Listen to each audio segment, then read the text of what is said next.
What's up? It's oDevn.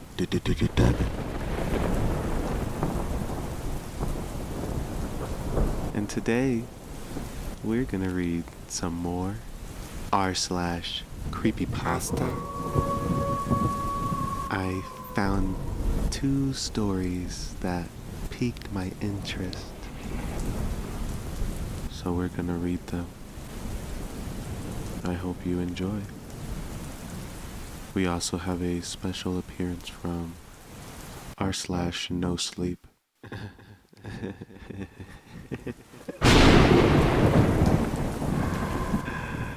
Let's read a few of these creepypastas, starting with the first one. I saw an angel eat a child. I saw her on my way to work. Had to stop in the middle of my stride to get a better look. At first, I thought it was just another stunt. A girl in a costume, wings strapped to her back, standing on the roof of a 4-story office block. Maybe cosplay, maybe some kind of promo. Her wings looked like painted glass, living church windows that reflected light in a sublime way as she flexed. I raised my phone, zoomed in, and my gut clenched. The hair, the profile, the way she leaned forward, head tilted, like she was about to cry. It was her. My ex. The one who'd fallen. The one whose broken body still snapped into my dreams at night. She edged towards the rooftop's edge. I froze, my chest locked, the same terror rushing back. Then she threw herself off, falling for a brief, dreadful moment, until the wings unfurled. Real wings catching the light, scattering gold and white feathers across the morning sky. She soared instead of falling. My hands shook so badly I nearly dropped my phone. I followed her, eyes locked on her gliding shape above. She moved with the certainty of a hawk, circling, watching. I grabbed strangers by the sleeves. "Look, do you see her? Tell me you see her." They pulled away, muttering curses. Nobody looked up. Nobody cared. I stumbled across the park, heart pounding, and grabbed the arm of an old lady knitting on a bench. "Do you see her?" I demanded, jabbing a finger skyward. "The angel. She's right there." The woman blinked up at me, timid and calm. Then she smiled faintly. "No, dear. I don't see anything, but if you do, that makes me happy. I always knew angels were real." She patted my hand gently, like I was a nervous child, and went back to her knitting. I ran after her for what must have been hours. When I stopped to breathe, she landed on a rooftop or flew in circles. She didn't want me to lose her. That day was just the type of summer day she loved. I saw dogs on the street, the type she loved. I eventually reached a park. It was crowded with families, kids on swings, parents chatting on benches, toddlers tumbling in the grass. She sang above it all. Perhaps this was what she wanted to show me, that she was happy, that I deserved to find someone else and have kids, despite the fact that she had refused to have any with me. There was a boy there who looked eerily like pictures of me as a child, a 10-year-old little ruffian. She saw him too, and then made eye contact with me, smiling with the teeth of a predator. The angel dove. She plummeted like a hawk, wings slicing the air, and ripped that boy straight from his parents' arms. They screamed, begged for her to let go. Complete panic, but only for a moment. Then their faces smoothed over, blank and calm. "I think it'll rain later," the father muttered, frowning at the sky. The mother smiled absently. "Yes, probably." Above them, their son writhed and shrieked as the angel tore into him, tearing flesh, eating him alive. I felt every bite, like he was a voodoo doll of me. The pain was so immense that I fell to the ground and vomited. His legs kicked against the empty air as we both struggled. Blood poured in heavy red streams. guts unraveling, splattered across the swings, the picnic blankets, even the shoulders of other children. And no one noticed. Parents kept sipping their coffees, checking their phones. Kids laughed, chasing balls through puddles of blood that weren't there for them.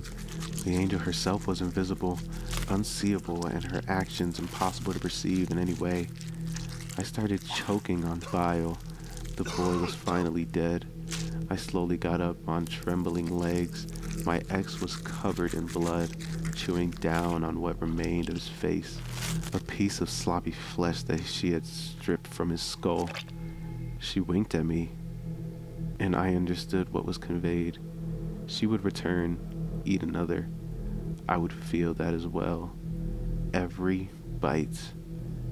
The angel soared extremely high into the sky and overwhelmingly fast, impossible to track. The next day, I came back to the park with a rifle. I wasn't going to go through that torture again.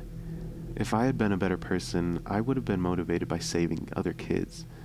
This was for proof. A winged corpse on the ground, a headline, fame, something to keep me from waking up in a cold sweat, wondering if I'd imagined it all. As I set up my scope, the old lady shuffled closer. Same floral dress, same knitting bag. "I hope you see that glass-winged angel today," she said encouragingly. I kept my scope lower. "I never told you what she tilted her head, smiled too wide. "Ah, forgive me. I forget myself sometimes. I'm not real after all." Something staggered out from behind her. The boy. The one who'd been eaten. His chest crudely stitched, his ribs jutting through torn skin.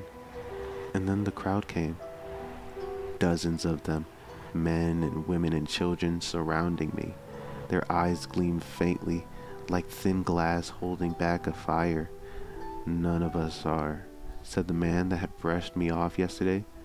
"Except the angel," added the boy. "She can feel and think. We're just here to help her." I fired. One man's skull exploded. He collapsed and rose again, smiling. Whoa. I fired. One man's skull exploded. He collapsed, then rose again, smiling broader than before. I emptied the clip, but they kept advancing. Hands seized me, dragged me down, stuffed fabric into my mouth. I closed my eyes. They cut off my eyelids so that I could see the angel. She descended. My ex. My angel.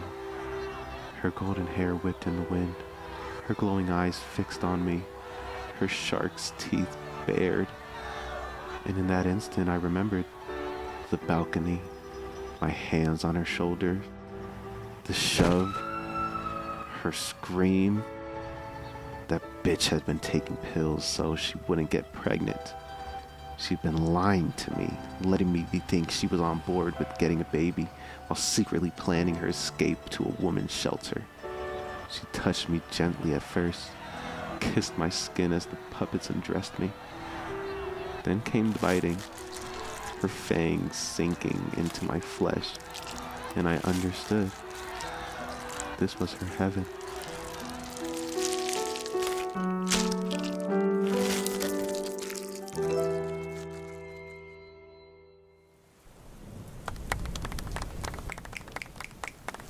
That took a weird turn, but it was pretty good. I'll give him that. It was decent.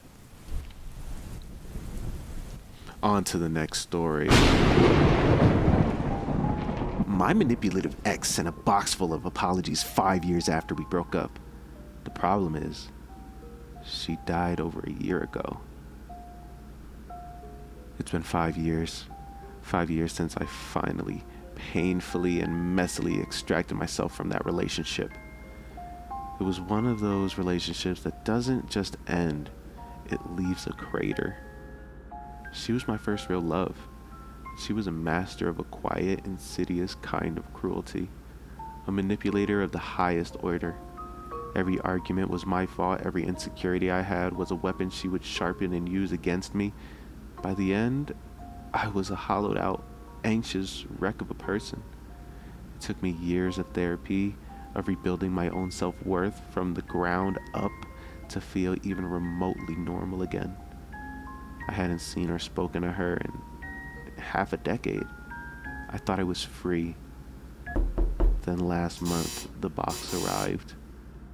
It was a small, unassuming package in my mailbox, no return address, just my name and address, written in a familiar, elegant, sharp cursive that I recognized instantly.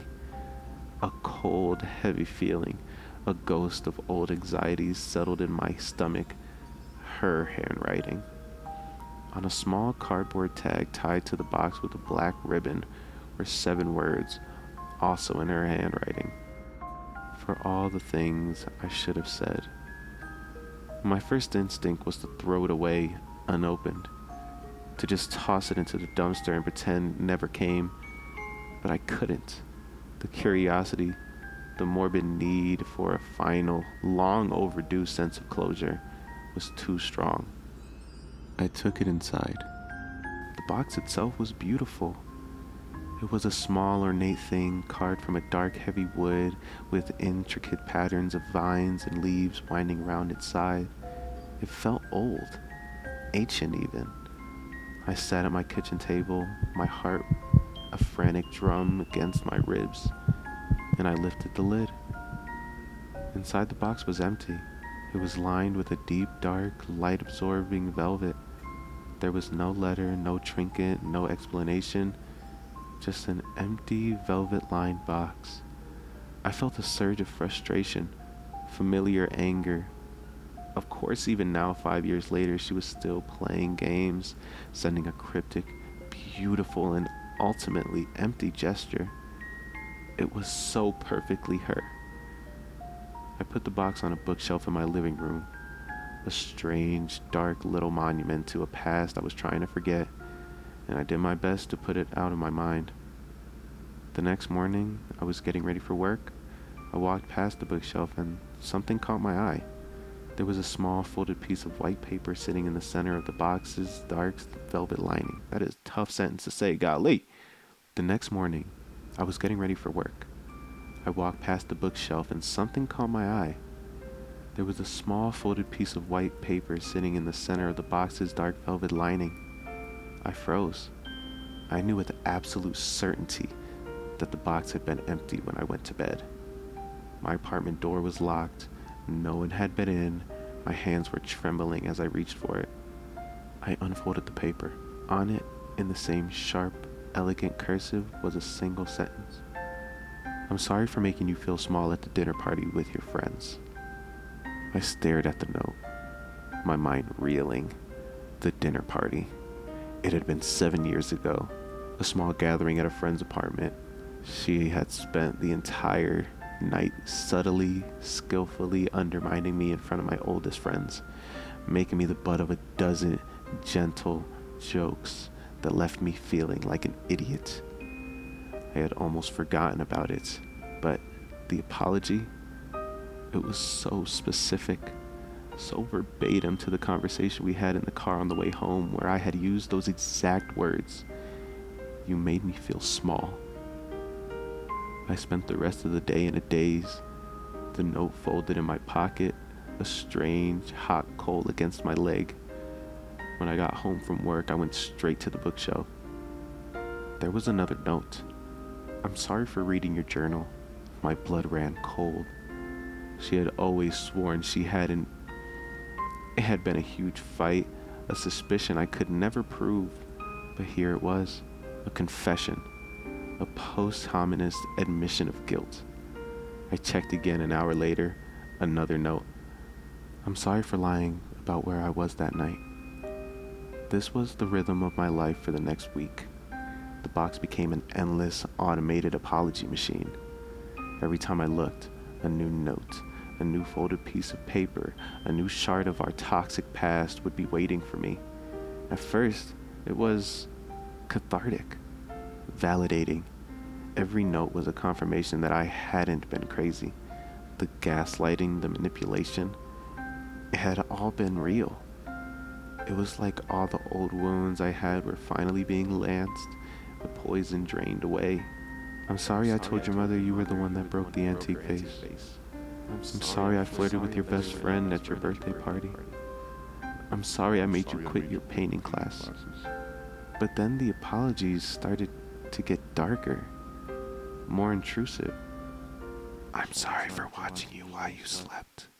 I found that note on a Saturday morning. I felt a chill that had nothing to do with the temperature of the room. I remembered waking up sometimes in the dead of night with the feeling of being watched, only to see her lying beside me, her eyes closed. I had always dismissed it as a dream. I'm sorry for putting that keylogger on your laptop. That one explains so much. The way she always seemed to know what I was thinking, the way she would bring up things from private emails, pretending it was just a lucky guess. I'm sorry I followed you to work that day you said you were sick.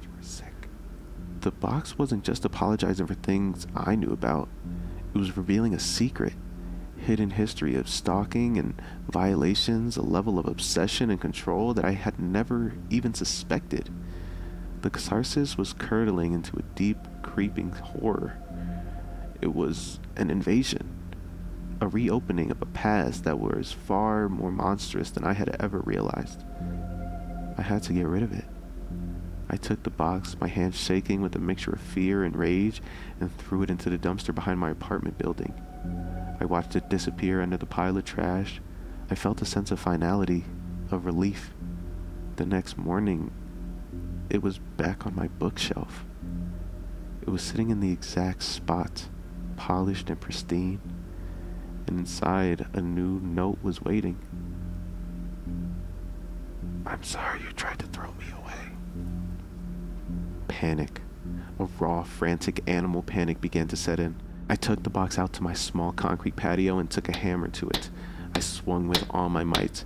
The hammerhead connected with the dark wood with a loud crack and bounced off, leaving not so much as a scratch. The wood was impossibly, unnaturally hard. The hammer, however, had a new dent in its head. The box was part of my life now.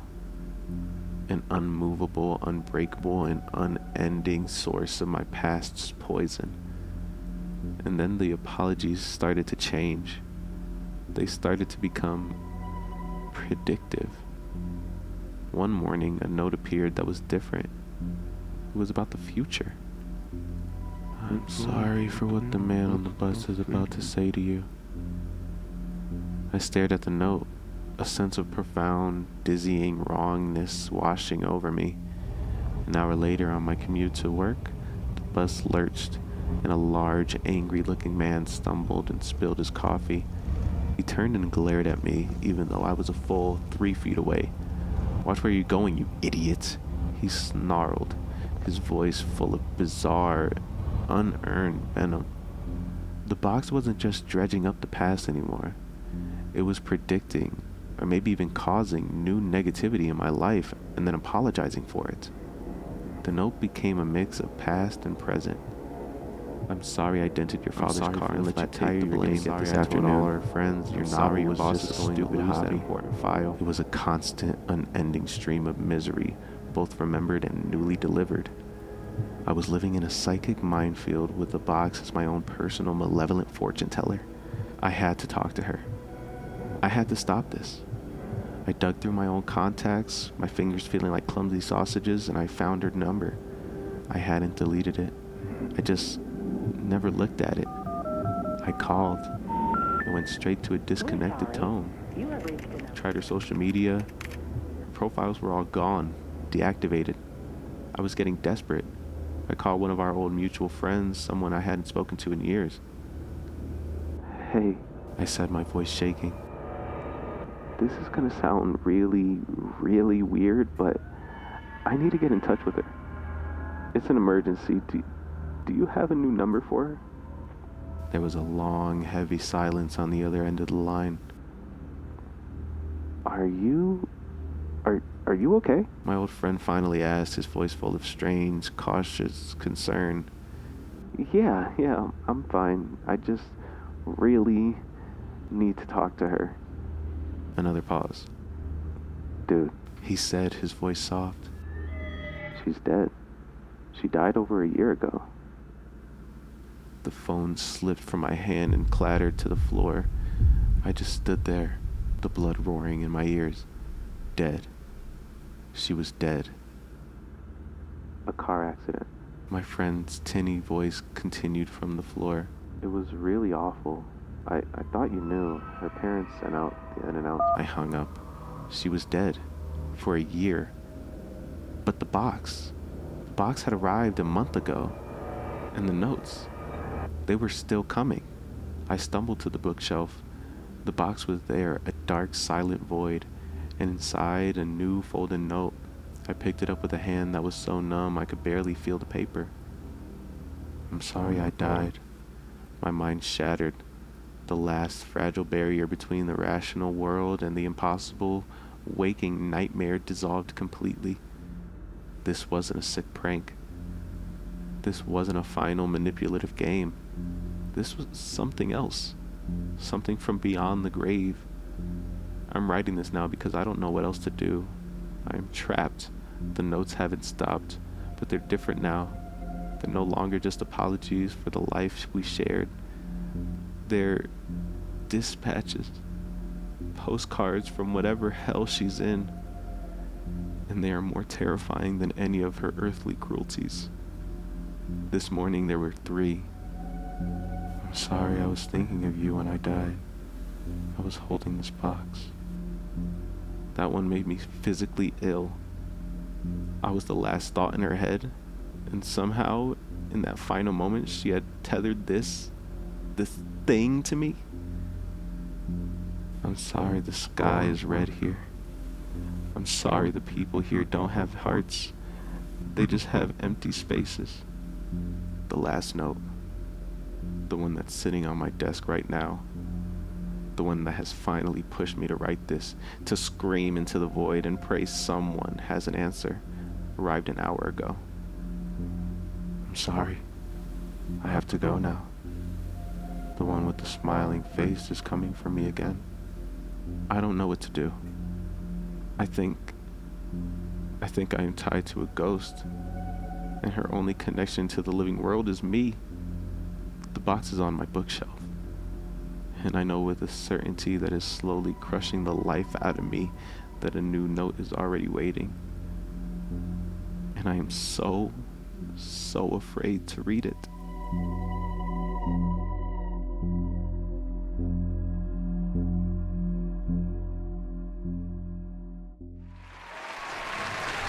Hey, now, come. Hey, y'all killed that. Hey, shout out. Hey, nah.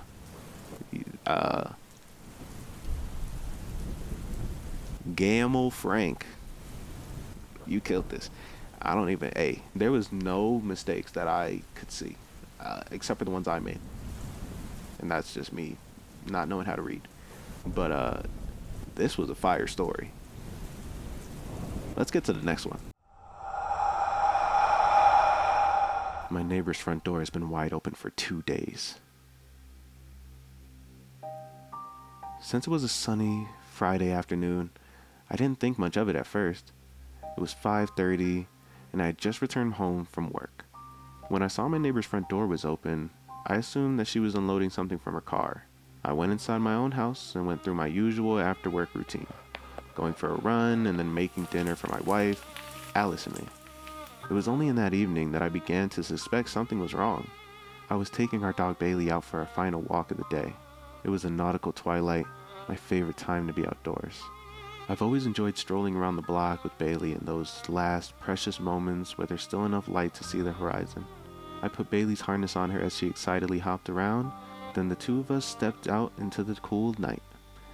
After a few seconds, I looked up and noticed that the door to my neighbor's house, the one directly across the street, was still wide open. Also strange was the fact that, despite her car being in the driveway, the house was completely dark. Not a single light on inside. I crossed the street. My neighbor is a 20-something named Isabella. She seemed like a sweet girl, but we aren't exactly good friends. Sometimes I give her lemons from our trees in exchange for figs, and that's pretty much the extent of our relationship. Still, the sight of an open door made me uneasy. What if she had some kind of medical emergency and was currently unconscious? or worse, on the floor of her entryway. After a few steps up the driveway, the leash in my hand went taut. Looking down, I saw Bailey had seated herself firmly on the ground, refusing to budge as I called her name and tugged on her leash. Her ears were pricked up, her eyes fixed on the house like she was waiting for something. Though she wasn't growling, I was unnerved by her alert posture and her refusal to walk any closer to the door. I let my voice close the distance between us and my neighbor's threshold. "Isabella? It's Brian from across the street. Can you hear me?" For a second, there was only silence. Then, just as I was about to drop Bailey's leash and walk up the steps to the house, there came a voice from the dark. "Hey, Brian," she said before coughing once and clearing her throat. "Sorry, I'm kind of in the middle of dinner here. What's up?" I breathed a sigh of relief. "Hey, sorry. I just saw that your front door was open. Wanted to make sure you knew." Strangely, there came another long pause. I knew she was inside the house now, and close enough to the door to hold a conversation with me, so what was the delay? "Isabella?" "Oh, you're so sweet to check in. Yes, I know it's open. It's just been so hot today that I wanted to let the breeze in. I'll close it soon." "Of course. Have a good night then." "You too." With that, I tugged Bailey back down the driveway, and the two of us completed our walk. I returned home, happy that my neighbor was all right, and went to sleep. Saturday was a much-needed lazy day. I woke up at 10, ate the breakfast that Alice made, then spent some time in the backyard with her and Bailey. It was an overcast day, and by 3 p.m. or so, a light rainfall forced us back inside. Alice took a call from her sister, who lives at the edge of our neighborhood, while I went to the living room to throw on some television. Alice took a call from her sister, who lives at the edge of the neighborhood, while I went to the living room to throw on some television. Except, before I could get comfortable, I looked out the front window and was surprised to see that Isabella's front door was wide open again. Open again? I wondered. Or was it never shut? I got up close to the window and studied the house across the street. The rain was coming down harder by then, and the thick gray clouds overhead made it seem like nighttime. Despite this, there wasn't a single light inside of Isabella's house. Is that Isabel? We're gonna switch it to Isabel. Despite this, there wasn't a single light on... I've been saying Isabella this whole time, so I lied. Despite this, there wasn't a single light on the inside of Isabella's house. It was so dark inside that the entrance to her house seemed less like a door and more like a black painted rectangle on an exterior wall. I turned to look at Bailey, who was lying on a nearby couch, and saw that she was also looking at the house, ears pressed against her head. She glanced at me briefly, then refocused her attention outside. I couldn't tell if she was simply people watching or if somehow she too could sense something wrong. Just then, Alice walked into the living room. She was no longer on the phone, and she greeted me with a strange, almost nervous smile. "That was an odd conversation," she said, taking a seat next to Bailey. "Everything all right?" "I don't know. Clara saw a woman peeking into her house a few nights ago." "What? Creepy, right? And she's not the only one. Apparently there have been a few reports on her side of town. Other people experiencing the same thing. Nothing stolen and no one hurt, at least that Clara knows of. But it's still pretty weird. Let's make sure we lock up extra well tonight." My thoughts drifted to my neighbor. I asked my wife what this woman looked like. Like I said, Isabella and I weren't close, but I knew she had recently gone through a difficult breakup with her long-term boyfriend. It was far-fetched to assume a connection between Isabella and the mysterious woman, but who knew? Heartbreak makes people do crazy things. Maybe there was some link between the two. Alice hesitated for a minute. "Well," she eventually said, "you know Clara. She's got a real superstitious way about her. She's always telling stories." "What do you mean?" "It means you gotta take things with a grain of salt." When Alice relayed Clara's depiction of the woman, I felt a chill run down my spine. Clara said that the woman was tall and gaunt, enough so that she originally mistook her for a man. She said her skin was too tight across her face and that her eyes looked unnaturally deep set, as though they were too far back in her skull. Apparently, when she saw that Clara had spotted her, she had given Clara a big smile before retreating into the night. Apparently, when she smiled, she had too many teeth. I was silent for a moment, uncertain what to make of Clara's morbid sighting. Love, was Isabella's front door open this morning? She considered my question as she pet Bailey. I think it was. If nothing else, I figured I should at least tell Isabella to be careful. I put on my raincoat and headed outside, carefully making my way down the wet driveway. Once I made it to the sidewalk, I heard frantic barking coming from behind me. Turning around, I saw Bailey in the window, her paws resting on the sill, her growls and whimpers rising over the heavy rain. My wife appeared next to her a few seconds later. She attempted unsuccessfully to comfort Bailey, giving me a questioning look as she did so. I gave her a shrug in return, then crossed the street.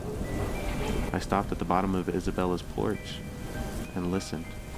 Like before, I could hear something inside, though I couldn't tell exactly what was going on. I heard a deep, wet, ripping sound, like something being torn. Also, like before, I couldn't see a thing inside the house. A voice called out from the dark interior. "Brian?" "Hello again," I said, only wondering in retrospect how she could have known it was me. "Sorry to bother you again, but I wanted to tell you something. Would you mind coming out for a minute?" "Brian," she repeated, tone almost reprimanding. "This isn't a good time. You always seem to catch me in the middle of a meal." "It won't take long," I tried persuading. When she didn't respond, I climbed up a few steps. "Isabella, there's been some suspicious activity around the neighborhood recently. I know you like to keep the door open for the breeze, but maybe you ought to keep it shut today." "Oh, but I'm so comfortable here on the couch. Why don't you close it for me?" "The couch? Wasn't she in the middle of a meal?" Even if she were eating on the couch, her voice sounded so close, like she couldn't have been more than a few feet away from me. Was she hiding behind the door? I climbed up the rest of the steps, trying to recall the inside of her house from the 2 or 3 times I'd been inside. I knew that the room immediately to the left of the entryway was the living room, and most likely where Isabella was supposedly sitting. I also knew that there was a light switch right next to the front door. What the hell, I thought. I'll just go inside for a minute, say hello, and then shut the door for her. It'll give me some peace of mind to actually see her instead of just hearing her voice.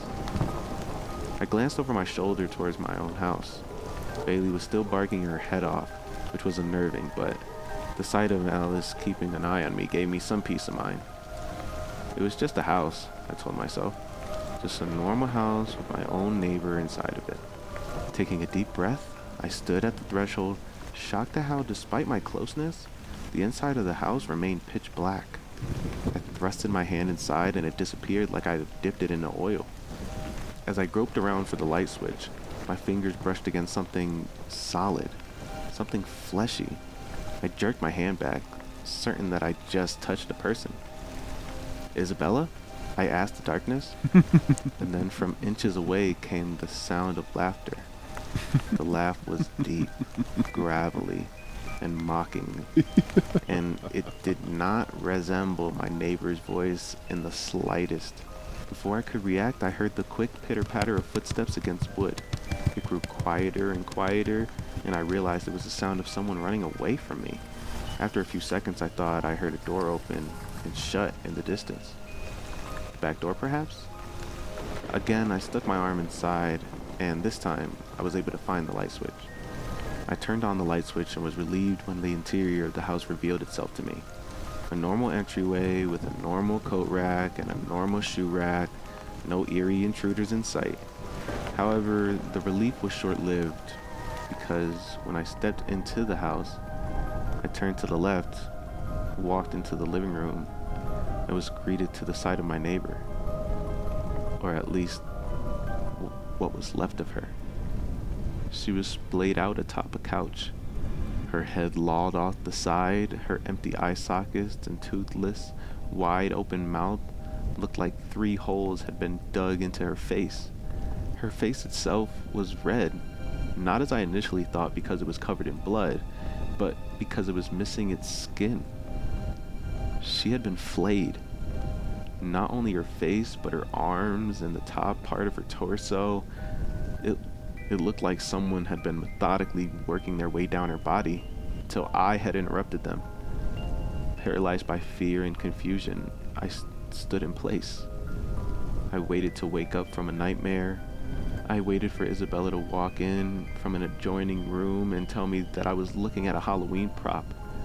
I waited for a dangerously long time, and then I staggered out into the rain. When I returned home, I immediately called the police. Though I had trouble putting what I'd seen into words, they arrived quickly, took my and Alice's statement, and then went across the street to investigate. It's been days now.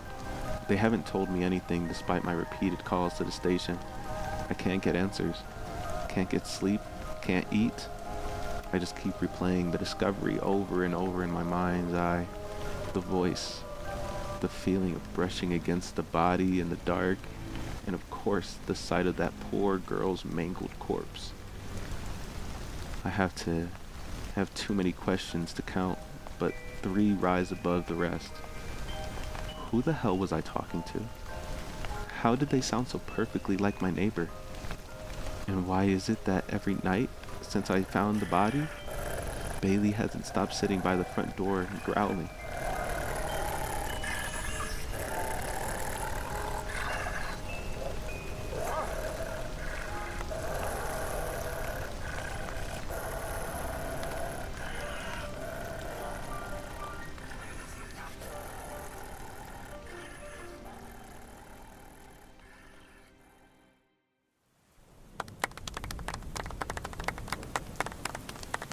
Yeah, nah. Links in the description, y'all. Support these writers.